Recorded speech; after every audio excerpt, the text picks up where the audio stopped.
My second question is about the scientific narrative. Right. So,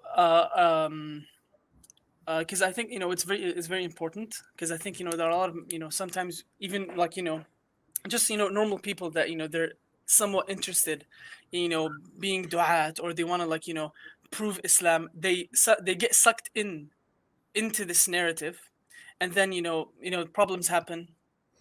So my question is, are you guys going to make like a comprehensive video about it in the future? Yeah, I mean, maybe you can firstly for the viewers, maybe explain, because not everybody's in tune with what is the scientific approach that we're challenging, and what do we have planned for it. Me? Oh, I thought you were asking that. Yeah, look, I mean, the problems have been, there have been many limitations with the scientific approach, or the scientific miracles approach. And some of them have been philosophical, and some of them have been theological, right? And some of the limitations have involved historical problems as well. That's why initially when this thing was kind of put forward, maybe in the 80s or 90s, they didn't have the right people, like in my opinion, to spearhead it. Because what you really needed was a historian of science. Like there's a whole history, it's a category of history called history of science, and you needed a philosopher of science. And you needed as well some people that were involved in the science, and you needed a mukhtas or mutakhassis in tafsir. You need 4 types of people, and these are the 4 most important. You need a historian of science, you need a philosopher of science, you need a scientist, and you need like someone who at least have some usul and tafsir and so on. These 4 needed to come to the same table and have a conversation. The lack of or the lack of existence, or that communication did not exist, and so the argument started to have flaws which even a lay person could identify, like a YouTuber could identify them, not even like an academic. Forget about academia. This would not, like, for example, it could never have been known at the time, or it could never have been known at the time. No one said it before. These are the kinds of things that would have been said. Oh, the earth was ostrich egg, and that was, first of all, that's false. It doesn't say that in the Quran. And then that was not known before. Like two false statements. Like, why? Because the person who made this statement didn't have good enough grounding in tafsir or the Arabic language, or the tafsiri works, and they did not have access to the history of science. They didn't know what the Greeks said before. They didn't know that stuff. So this is an interdisciplinary thing, okay? And that's why it's important that no one person gets involved in this by themselves thinking they can solve it. This is the problem. The problem, and that number one. Number two is the argument itself was flawed. It could never have been known at the time. Like, really, if this was presented in forget about like a postgraduate thing. If this was undergraduate, like any academic would say, well, that's false, isn't it? Because there's many people that have, like the Greeks. Just look at the ancient Greeks. You had people talking about heliocentrism explicitly and arguing the case for it. Many people believe the earth was round. Aristotle was making arguments, all kinds of arguments about other things. But there was things that they're not even in the Quran and Sunnah, but are explicitly in the Greek literature. Like, for example, heliocentrism. What are you going to say? That's more superior than the Quran? You know? So it's things like that. You could say, well, these are scientists and this. Yeah, but now you're adding layers to the argument. So the argument has to be tight from the beginning. If you're starting off by saying, well, it couldn't have been known at that time, the argument itself is weak. That's the problem. The argument is weak. Now you have to change your argument. And the argument, we believe, the best argument to make is to say that the Quran, when it's talking about naturalistic phenomena, it's facilitative enough to communicate directly with people from the 7th century all the way through to the 21st century. What's unique about this, and this is where I think the argument gets juicy, and now we start making. Sorry. Yeah, sorry. Yeah. Now we start making active claims. Is whereas this is the case with Islam, it's not the case with other religions. So, for especially ancient religions, and we'll have to define ancient in a very specific way, right? So, for example, let's take Judaism, or Old Testament, or Christianity, even because they have the Old Testament as well. Like, there are things in the Bible which only indicate an ancient authorship. There's no connection at all with what we believe in terms of naturalistic phenomena. For instance, and I give this as a standard example, right? The shape of the earth. I know this because I researched it. I done a bath on it. I wanted to know what the patristic church fathers and the Midrash tradition, what people said about this, about the universe. They had metal plate theory. They had the pillars of the flat earth. When they started in Christianity speaking about the shape of the earth and the universe and pillars and all that, when they got rid of that is when they looked towards the Greeks. It's not because of the Bible and its contents. Whereas bikhilaf al-Quran, because the Quran, there were people doing istidlal with it from the very beginning, saying that this is the earth is this shape and the universe is like that, and all of that stuff, interpretations of which is correlated with what we have today in the 21st century. So for us now, why this is important, because if someone's going shopping, religious shopping, right, and they want to be faithful to a tradition, and they don't want to metaphorize the tradition, which is what the Christians have resorted to, because they know that if they don't, it's going to be ridiculous. You're going to have a 6,000-year-old universe, and you're going to have no dinosaurs or whatever. Like you're going to have this stuff, like what the answers in Genesis people say. That, and there's only one ministry that's pathetically trying to, in the Christian world, like in the trying to have a concordance approach. This guy called Hugh Ross. It's really pathetic. It's the most pathetic, meager attempt that I've ever seen in my life for concordism. And even so, that they would admit this themselves. I mean, the Christians, the evangelicals, they'll say this is ridiculous. I mean, they're trying to reconcile. Yeah. So this guy called Hugh Ross, he's trying to say the Big Bang is mentioned in Genesis. We can still have, Genesis talks about the Big Bang. Genesis talks about expanding universe. But he's trying to very similar. So it's like but to be fair, like Zakir Naik, when he does all that stuff, he's got some precedent. For, like at least he's got, it's not ridiculous. When you're talking about Genesis saying that, now, sorry, Genesis says on the second, like for example, this is, let me give you some interesting points. Genesis says that the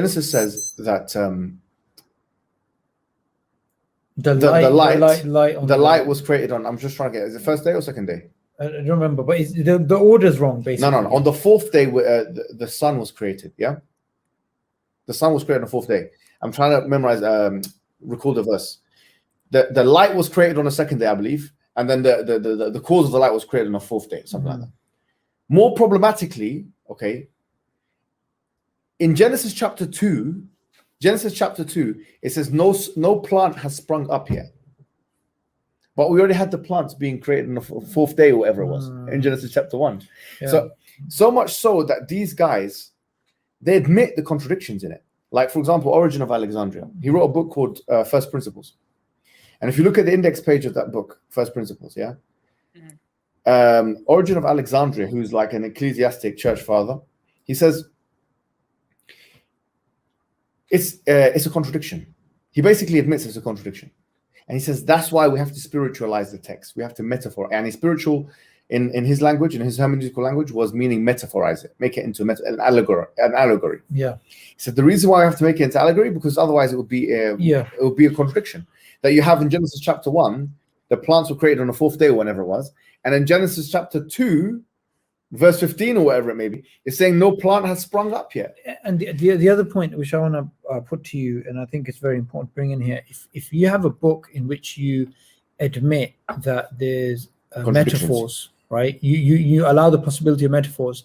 You can't use the same book to actually then go with a concordance perspective, because it doesn't make any sense. There's a guy that came, I forget the name of the guy, and I've got these references. One day I'm going to publish them. Yeah. There's a guy who came to Origin of Alexandria. He said, "You believe in," because he was a spiritualizer of the text. He was criticized for over spiritualizing the text. Yeah, he was criticized for that, and because the whole Alexandrian school, you have different schools. The Alexandrian school at that time was into spiritualizing this. Philo, who's a Jew, Clement of Alexandria, Origin of Alexandria, they're all spiritualizing the text or metaphorizing it. So they had a reputation for that. So one guy came to him who was an apologist he wasn't a Christian. And he said, "What do you say of those who say that Jesus, the crucifixion, didn't take place because how can God be crucified like that?" Mm-hmm. And I have a reference which basically says that he says, spiritualize it. Oh. Because if you're going to spiritualize Genesis, you might as well spiritualize crucifixion. Airbrush everything. Yeah. You're going to spiritualize the crucifixion, the whole deen is gone. Yeah. The whole deen is fake. Yeah. So the whole religion is finished. That's why the Christian world has a hermeneutical dilemma right now. Either they spiritualize it and risk spiritualizing the key doctrines, or they uphold literalism, which is what answers in Genesis, and whatever. Contradiction. And then you have not only serious stuff that would cause huge apostasies, like you have to believe the dinosaurs didn't exist, or that they existed 6,000 years ago, or that all that stuff. You have to believe in that. Yeah. But when you go in religious shopping now, you have to choose a religion. Okay, I'm going to choose a religion which says that the universe is 6,000 years old, that the dinosaurs existed, pre-existed with human beings, that the shape of the earth is flat. And I believe that the flat earth movement was from Christians, by the way. Like, I have a whole theory of this. The whole flat earth thing is from Christians, because they know that on literal interpretation, that you cannot say the earth is round. Yeah. The whole flat earth thing in the West. So you have that, or you're going to metaphorize it, but risk the problem of metaphorizing the key doctrines. This religion is fake. Yeah. So you have that choice, or the choice of you can keep everything literal and basically uphold all the scientific things that you believe in. Yeah. Almost all of them without exception. With maybe the slither of the exemption of Adam and his creation with evolution, Darwinian evolution. Which one are you going to do as a aqil person in the 21st century? There's so many barriers to entry when it comes to Christianity. You're either going to literalize it and make the universe 6,000 years old, the earth flat with pillars and so on, no dinosaurs, no humans, or you're going to metaphorize it, run the problem of making the text a metaphor. Everything is a metaphor.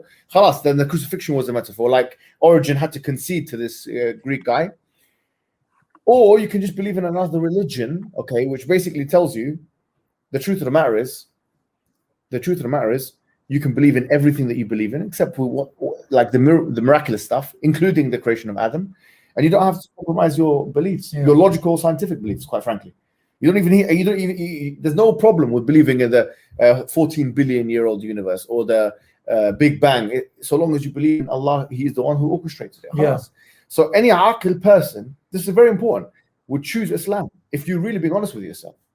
And that you have Tawheed rather than the Trinity, the nonsense of the Trinity. There's so many. Yeah, do you get what I'm trying to say? Yeah. So your spirituality, your rationality come together. Does that make sense?